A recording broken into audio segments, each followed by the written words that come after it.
Bonne année! Aujourd'hui on se retrouve à Nantes pour faire un vlog que j'avais très hâte de vous faire, qui est sur les librairies nantaises. Je vous embarque avec moi donc tout le long de ma journée, je suis avec ma maman et ma tante. À la fin de la vidéo je vous retrouverai pour un petit haul de mes achats, ça va être trop bien. Let's go! Avant de vous présenter la première librairie, je vous montre le passage Pommery qui est l'un des plus bels endroits de Nantes. C'est un passage commercial qui est quand même assez grand, couvert, etc. Et là il était décoré pour Noël, c'était magnifique. Et si je vous montre tout ça, c'est pas non plus pour rien parce qu'en fait la première librairie, donc Coiffard, se trouve juste en face de la sortie basse du passage. Là c'est le côté jeunesse que j'ai malheureusement pas pu visiter. Je n'avais pas le temps, j'espère y aller un jour. Et voici donc la partie principale, voilà, la grande librairie qui est là depuis 1919, je trouve ça impressionnant. Et je pense que c'est la plus belle librairie que j'ai vue de ma vie. Non mais regardez-moi ça, c'est juste exceptionnel. J'ai trouvé une BD sur le passage, je ne l'ai pas prise mais un jour peut-être. Et vraiment, c'est trop beau, il reste même de vieilles échelles pour aller en haut, trop cool. Ensuite, on est allé se restaurer et quitte à être à Nantes, autant manger dans une crêperie et nous étions accompagnés de quelques petites fées, ce qui m'a fait plaisir. Franchement, c'était assez bon, voilà, pas la meilleure crêperie du monde, mais quand même bien sympa. Ensuite, nous avons voulu nous diriger vers une autre librairie qui est La Talente et en fait, c'est aussi une maison d'édition et vous voyez tout à gauche un livre que je veux énormément avec le chat là. Et bien, malheureusement, je suis tombée sur la semaine de fermeture. C'est des choses qui arrivent. Ensuite, nous sommes allés à Durance. Ma tante qui était avec moi racontait qu'elle allait acheter ses livres d'école là-bas quand elle était petite. Je trouve ça trop chouette. Et du coup, j'ai pu l'explorer un peu plus parce que la librairie est plus petite que Coiffard. En tout cas, comme elle est dans une seule zone, c'était un peu plus simple de tout voir. Et pareil, il y avait énormément de choix et dont aussi vous allez voir plus tard un rayon en anglais où j'ai craqué pour un livre. Vous allez voir tout ça. Je me demandais justement s'il y avait des librairies en anglais à Nantes. Et j'ai ma réponse. Il y a quand même beaucoup de livres en anglais à Durance et ça c'est trop chouette. J'aime avoir la possibilité de lire les livres anglais en VO et du coup là il y avait quand même une bonne sélection et il y avait aussi une belle sélection jeunesse en bas. Avant d'aller dans la troisième librairie, je suis tombée sur cette boutique qui m'a fait beaucoup rire. Genre le respect pour Matthew Perry est mort mais j'ai quand même bien rigolé. Et ça c'est pour tous les fans de Pedro Pascal. Bisous. Les décos de Noël de la ville étaient vraiment chou. Je suis désolée par contre pour le fait que je tremble énormément. Je suis pas du tout douée pour filmer ce genre de choses et j'espère m'améliorer dans le futur. Ensuite, je suis allée à la mystérieuse librairie nantaise qui a ouvert il y a 2 ans et j'ai beaucoup aimé cette ambiance un peu steampunk, un peu ancienne, c'était trop cool, un peu mystère, etc. Donc c'est une librairie de manga, de BD et de comics. Vraiment, vous allez voir, ils ont beaucoup de comics je trouve et c'est super cool. Et là, évidemment, vous voyez ce que je vois, citrouille. Voilà, donc toute l'ambiance était assez chouette encore une fois. Franchement, j'ai visité que des beaux endroits, je suis très contente. Et si vous voulez des BD, des comics et des mangas, n'hésitez pas à aller là-bas.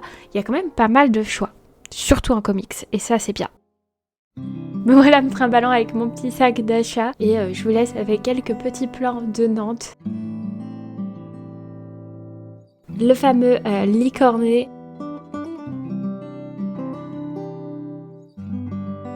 Puis on est allé jusqu'au château des Ducs de Bretagne, faire un petit coucou à Anne, qui était décorée tout autour d'elle, c'était adorable.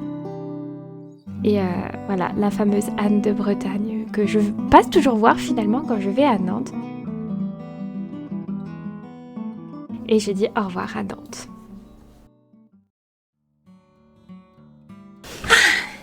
Recoucou! On se retrouve donc pour le petit haul, je dis petit mais quand même assez gros haul en réalité de mes achats à Nantes parce que j'ai bien craqué comme il faut. Bien.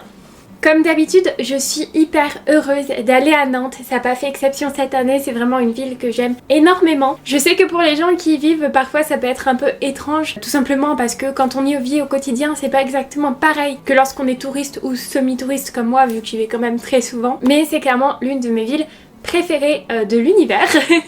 Donc je suis toujours trop contente d'y aller et encore une fois, J'ai été ravie. Avant de vous montrer ce que j'ai du coup acheté en termes de livres, je voulais remercier toutes les librairies qui ont du coup accepté que je filme à l'intérieur. C'est trop gentil à vous et faut savoir que chacune des personnes dans les librairies à qui j'ai parlé était vraiment adorable. Ça fait plaisir, surtout qu'on se dit que, surtout quand on pense que 2-3 semaines avant il devait être encore en plein rush de Noël, et bah toujours la banane, toujours adorable, franchement c'était trop cool. J'aurais aimé pouvoir passer plus de temps dans chacune de ces librairies, je dirais principalement la première qui est Coiffard, parce qu'en fait j'ai pu explorer qu'un côté de la librairie et pas le deuxième qui est plutôt jeunesse. En fait j'ai bourlingué du coup avec ma mère et ma tante, c'était très chouette, on a vraiment passé un super moment ensemble.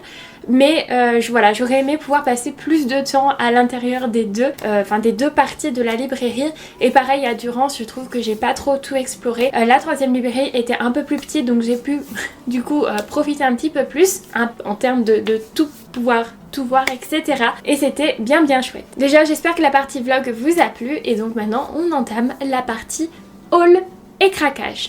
Avant de commencer le haul, encore une fois, il faut savoir que y a 2 livres que j'ai achetés en dehors des librairies que je vous ai montré. J'ai acheté les 2 le lendemain quand je suis retournée à Nantes avec mes cousins et leurs chéris. Le premier je l'ai acheté à Japanime et c'est un manga, c'est le tome 12 de l'Atelier des Sorciers qui est une saga que j'adore, hein, sinon j'en serais pas au tome 12.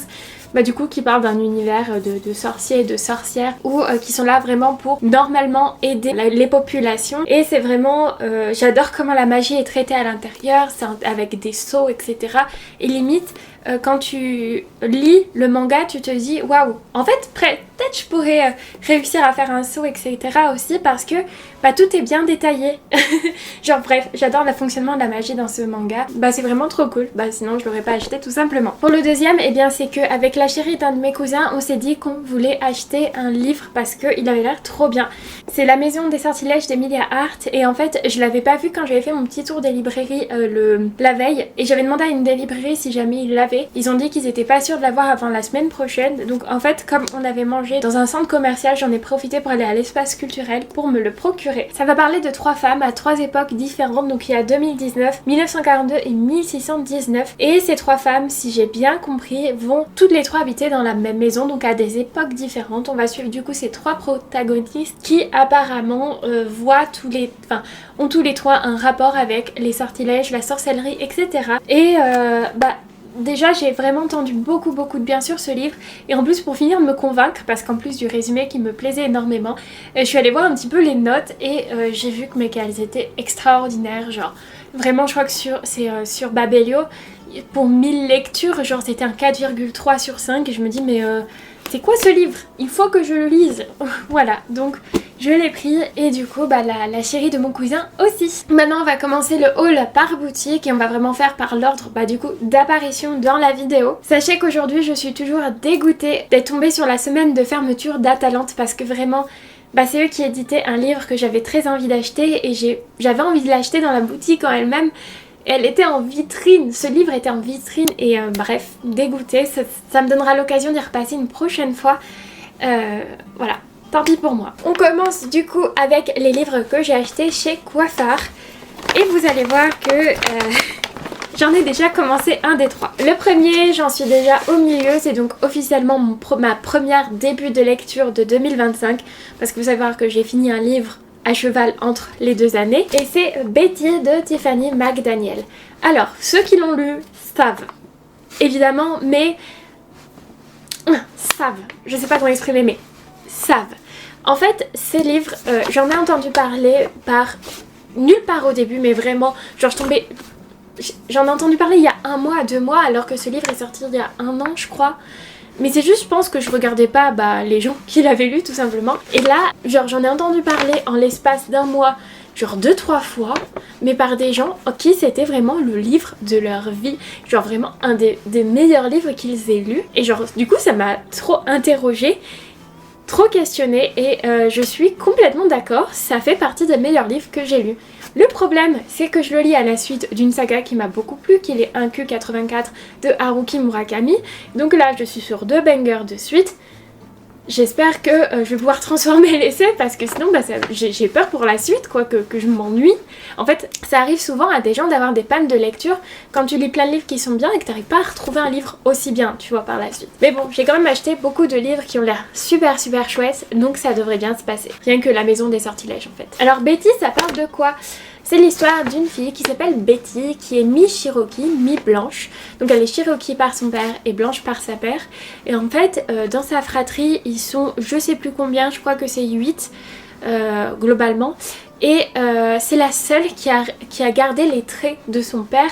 Ses frères et sœurs font très blanc et elle fait vraiment très Cherokee. Et ça va parler de leur vie en fait. Ça commence en 1909 avec un petit peu l'histoire de ses parents. Et je sais pas à quelle époque ça termine. En vrai j'arrive pas à trouver mais il faut savoir que là j'en suis aux années 60-70 il me semble.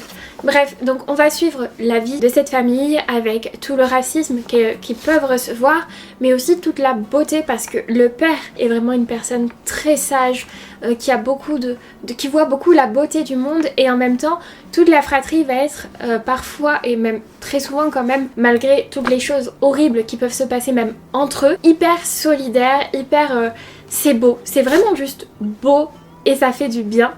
Et du coup voilà, c'est voir qu'il va quand même y avoir des violences dans la famille. Il y aura aussi de la violence de l'extérieur et aussi de la beauté de l'extérieur. En fait c'est vraiment balancé entre toute la beauté du monde et toute l'horreur du monde. Et c'est juste magnifique. Voilà. J'adore les livres comme ça un petit peu qui racontent la vie d'une personne. Et là pour le coup c'est d'une personne réelle parce qu'il s'agit de la maman de l'autrice qui est la fameuse Betty. Juste ici. Et du coup t'imagines t'écris un si beau livre sur la vie de ta maman, je trouve ça génial. Moi j'ai acheté en édition collector de manière tout à fait au hasard. Et en fait ce qui est drôle c'est que les pages sont mais d'une douceur mais incroyable, vraiment. Je me dis pour eux du coup une édition collector c'est pas forcément une édition avec une couverture hyper clinquante, avec un jaspage hyper clinquant, non c'est juste une très bonne qualité de papier et une très bonne qualité, en fait le livre est beau et doux et très agréable à lire en termes qu'objet en lui-même et j'adore cette idée là. Voilà. Par la suite, je vais peut-être moins parler des livres en eux-mêmes parce que vous allez voir, il y a beaucoup de grands classiques. On parlera plus en détail de ceux qui sont peut-être moins connus que ce que je vais vous montrer, vous allez comprendre. Donc toujours dans la même boutique, j'ai enfin acheté Orgueil et préjugés de Jane Austen. Enfin, si je l'ai pris c'est pour quelque chose que vous allez voir d'ici plusieurs mois et d'ailleurs la plupart des livres que j'ai pris sont pour quelque chose que vous allez voir d'ici quelques mois, quelques semaines, je pense plutôt quelques mois. Si vous avez regardé mes précédentes vidéos vous aurez peut-être une petite idée de ce qui se trame vu que j'en ai parlé, mais bon, est-ce que ça va être l'idée que vous avez? Je ne sais pas. Donc comme je vous dis, j'ai pas forcément besoin d'épiloguer sur Orgueil et préjugés de Jane Austen. Voilà. Un grand classique qu'on connaît. J'ai pris l'édition Hauteville. J'espère que c'est pas une édition où la dorure risque de partir facilement. Sinon ça veut dire qu'il faut que je le lise chez moi. Parce que c'est à force de le transporter dans mon sac en fait que ça cause des problèmes et que ça enlève les dorures. Et normalement ça va être quand même dans mes prochaines lectures incessamment sous peu. Ensuite, le dernier livre de cette librairie, toujours de la même édition Hauteville, j'ai pris Les Hauts de Hurlevent de Emily Brontë. Toujours pour la même raison, ce truc dont je vous parlerai plus tard. Ça fait partie des livres que j'avais de base très envie de lire, qui sont en plus parfaits pour ce que je veux faire plus tard. Et il faut savoir qu'il y a pas longtemps, j'ai regardé ces Ghost House en live, c'est une copine d'internet qui parlait un petit peu bouquin aussi et tout. Et elle a parlé des Hauts de Hurlevent, elle m'a dit mais faut vraiment que tu le lises parce que c'est exactement dans mon genre de lecture. Et du coup j'ai trop hâte de le lire, apparemment ça fait très roman gothique donc tout ce que j'aime. J'ai trop hâte. J'ai plus hâte que pour Orgueil et préjugés parce que je suis pas très romance de base, même si j'imagine qu'il y en a aussi là-dedans, mais ça a l'air vraiment le classique de la romance donc ça me plaît peut-être un petit peu moins au premier abord, mais ce sera quand même j'imagine très chouette. Alors que là si c'est plus sombre, moi j'aime un peu plus. Aussi le libraire m'a passé quelques petits marque-pages, c'est un petit geste très gentil, m'en a passé un par livre, ça fait toujours plaisir. Pour la librairie Coiffard, c'est terminé. Maintenant, on va passer à la librairie Durance. J'ai encore une fois acheté 3 livres. Vous allez voir que c'est des classiques encore une fois. On va faire le plus connu des 3 jusqu'au moins connu des trois. Même si les deux premiers, je pense, sont aussi connus l'un que l'autre. Et je pense que en fonction de là où on vit dans le monde, on en connaît plus l'un que l'autre. Mais vraiment, c'est des gros classiques. Le premier, c'est Le Portrait de Dorian Gray. Alors, je l'ai pris à l'édition Folio qui coûte 3,30 €. C'est le livre d'Oscar Wilde. Et si jamais je sais qu'il existe une version qui est sortie il n'y a pas longtemps du portrait qui coûte par contre 30 €, c'est pour ça que je ne l'ai pas prise, mais qui est magnifique, qui a été dessinée par Benjamin Lacombe. Donc je vous l'affiche à l'écran si jamais ça vous intéresse. C'est l'un ou l'une d'entre vous qui m'en a parlé en commentaire de ma dernière vidéo ou d'une vidéo précédente, et du coup ça m'a rendue curieuse et je l'ai vu en magasin et je dis waouh, c'est vrai qu'il est très très beau. Donc si jamais vous voulez un beau livre, que vous aimez déjà cette œuvre ou que vous avez envie de la découvrir, vous pouvez voir donc cette belle édition par Benjamin Lacombe. Mais moi, autant je la trouve très belle, peut-être chère mais vraiment très belle, autant j'ai aussi un amour pour les livres de poche, même si c'est pas toujours très très bien imprimé. Encore là, je trouve que ça va, et c'est là où j'ai vraiment l'énervement. Je me dis, il coûte 3,30 € et il est très bien imprimé. Pourquoi il y a des livres qui coûtent 8 € en poche et qui sont imprimés comme n'importe quoi? Ça me saoule. Mais très contente que celui-ci soit bien imprimé. Ensuite, un autre énorme classique, autant en poids qu'en aura que sur ce quoi il raconte, Moby Dick. Peut-être que ça peut étonner certaines personnes de voir ce choix de lecture. Qui lit Melville aujourd'hui, hormis s'il fait des études peut-être linguistiques? Eh bien moi, et aussi toutes les personnes qui ont capté ce que je trame avec tous ces classiques que j'ai achetés. Moby Dick me tente énormément. Je sais pas, ce livre a une aura, et ce livre, selon moi, de ce que j'ai compris, raconte plus que de la chasse à la baleine, raconte vraiment quelque chose de assez philosophique. Je pense que je vais, avant de le lire par contre, lire quelque chose pour avoir peut-être des clés de compréhension. Il me semble que c'est ce genre de livre, voilà. Si jamais vous-même vous avez des choses que vous savez déjà sur Moby Dick, par exemple, quelles sont les clés de compréhension à avoir avant de lire le livre, n'hésitez pas à les mettre en commentaire. Donc si jamais, l'auteur c'est Herman Melville, et j'ai pris l'édition, c'est quoi? Libretto. Voilà. Le dernier livre de chez Durance, c'est un livre en anglais, et si je l'ai pris en anglais, c'est parce que de ce que j'ai compris, la traduction française n'est pas extrêmement incroyable, mais pourtant il se lit quand même très bien en anglais, genre c'est pas des mots hyper compliqués quand on n'est pas anglophone, etc. Il s'agit de The Bell Jar par Sylvia Plath. Honnêtement, je connais pas grand chose de ce livre.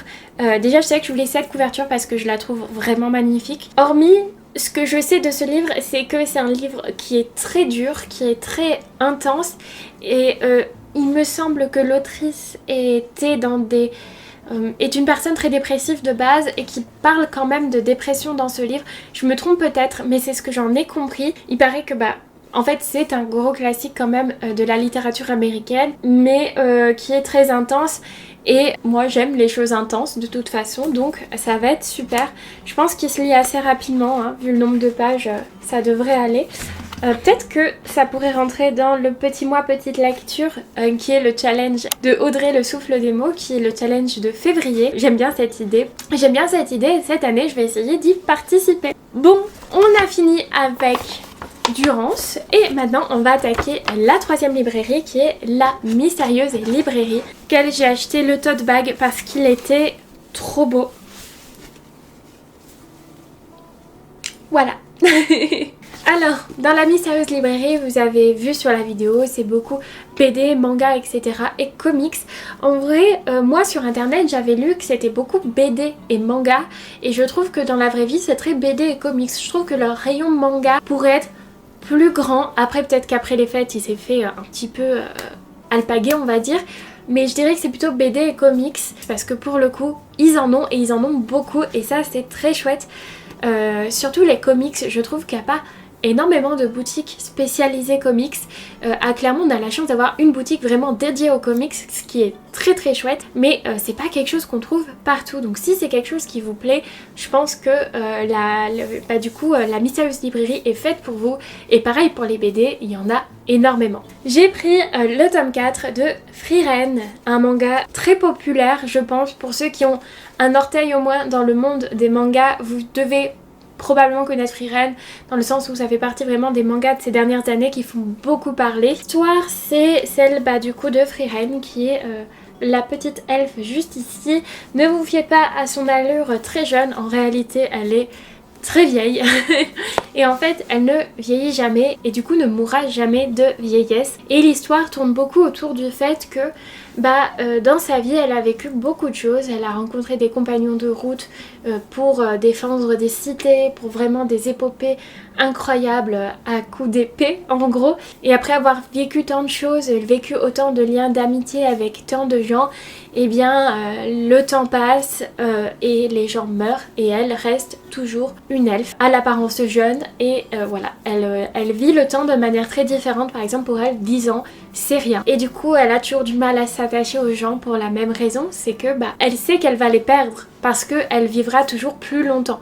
Ce que j'aime beaucoup dans ce manga, c'est que ça parle beaucoup du temps qui passe en plus de quêtes fantastiques. Elle repasse à des endroits où elle a déjà passé avec par exemple son équipe d'avant et elle voit comment les choses ont évolué, comment les gens parlent par exemple du folklore. Pour elle par exemple, les exploits qu'elle a réalisés par le passé avec son équipe, pour aujourd'hui on va dire... c'est pas vraiment le cas hein, mais on va dire 100 ans plus tard, c'est devenu vraiment une légende, une tradition, un folklore et elle est en mode du coup c'est comme ça que ça se passe. Enfin c'est très intéressant, je pense que j'en parle pas assez bien mais je trouve que c'est très poétique à ce niveau là et encore une fois c'est très un peu heroic fantasy, on constitue une équipe et on va combattre les méchants, un peu shonen et tout mais en même temps très très poétique. Et pour finir, une BD qui m'avait déjà beaucoup intriguée à la librairie où je vais tout le temps à Clermont, qui est Le Grenier des Chimères. J'achèterai probablement le tome 2 là-bas si jamais la BD me plaît, je ne l'ai pas encore lu malgré tout, parce que normalement une BD ça se lit, tu l'achètes, tu la lis tout de suite presque. Le Chant des Grenouilles. Je vous la montre bien, voilà. Pour le Chant des Grenouilles, de ce que j'ai compris, c'est-à-dire pas grand chose, c'est qu'il y a une sorte de cabane secrète où les personnages vont et ça a l'air d'être juste hyper mignon, hyper beau, tout simplement. Juste, ça a l'air magnifique. L'ambiance a l'air merveilleuse. De toute façon, moi, il y avait marqué grenouille, donc je l'ai pris et ça avait l'air très beau, très doux. Je vous en parlerai une fois que je l'aurai lu pour vous donner mon avis, que ce soit ici sur Instagram, TikTok ou les trois. Parce que pour le coup je ne sais pas grand chose de cette BD. Donc c'était le dernier livre de ce haul qui compte quand même 10 livres dont 2 mangas et une BD. Ça fait quand même 7 romans dont 5 qui sont des classiques de la littérature. C'est quand même pas mal du tout. Dites-moi en commentaire si vous savez pourquoi j'ai pris autant de classiques de la littérature. Ceux qui me suivent du coup, qui ont vu mes vidéos précédentes, peut-être pas celles d'avant mais encore celles d'avant, doivent avoir une petite idée. Je serais curieuse de savoir qui a compris.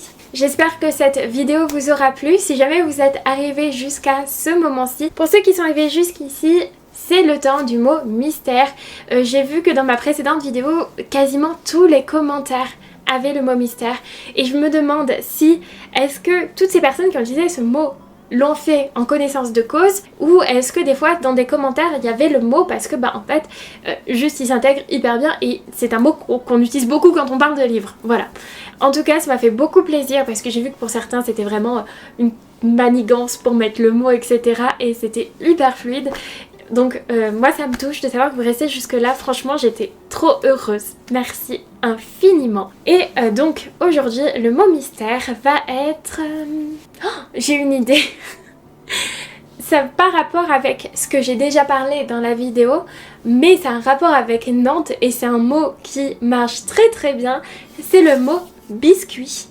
Faut savoir qu'à Nantes c'est là où il y avait les usines Lu, donc c'est pour ça souvent sur les petits biscuits il y a marqué Nantes dessus, mais aussi BN, parce que BN, la marque BN ça veut dire biscuiterie nantaise, donc je trouve que le mot biscuit est parfait. D'ailleurs si jamais vous allez à Nantes, je vous conseille de voir la tour Lu, que j'ai pas filmée dans la vidéo malheureusement, mais qui est une tour magnifique, je vous l'affiche à l'écran là, elle est trop belle.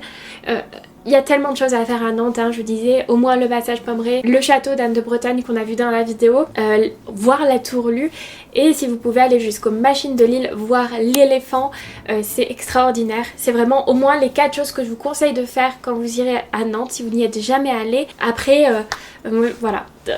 vous pourrez verrez, je suis presque sûre que ces 4 points sont dans tous les guides. Voilà. Donc l'idée c'est de pouvoir écrire biscuit dans un commentaire sans que ce soit trop visible. Genre faut que ce soit un peu discret et un peu à l'image de la vidéo précédente, réussir tellement le glisser que même moi j'ai le doute de savoir si vous l'avez fait exprès ou non. Voilà. Parce que c'était trop chouette et ça me fait beaucoup, enfin vraiment énormément plaisir. Merci beaucoup. N'hésite pas à t'abonner à cette chaîne si cette vidéo t'a plu. Je vous vois et je tutoie en même temps, c'est ma vie, d'accord? Objectif 10 000 abonnés. Moi j'ai vu la vidéo précédente, vous êtes venus en masse et c'était trop cool, ça m'a donné plein d'énergie, plein d'envie pour continuer, donc vraiment merci énormément. Et n'hésite pas bien sûr à liker cette vidéo si elle t'a plu. C'est toujours un petit geste, c'est-à-dire que si t'es un petit peu timide, que t'es pas sûr de vouloir t'abonner encore, que t'as pas trop envie de mettre de commentaires ou quoi parce que bah peut-être t'aimes pas ça ou t'es un petit peu gêné ou peu importe, un petit like ça fait toujours plaisir. Voilà, merci beaucoup d'avoir vu cette vidéo, je vous embrasse bien fort, je vous fais d'énormes bisous de citrouille et je vous dis à bientôt pour une prochaine vidéo la semaine prochaine si tout va bien. Bisous.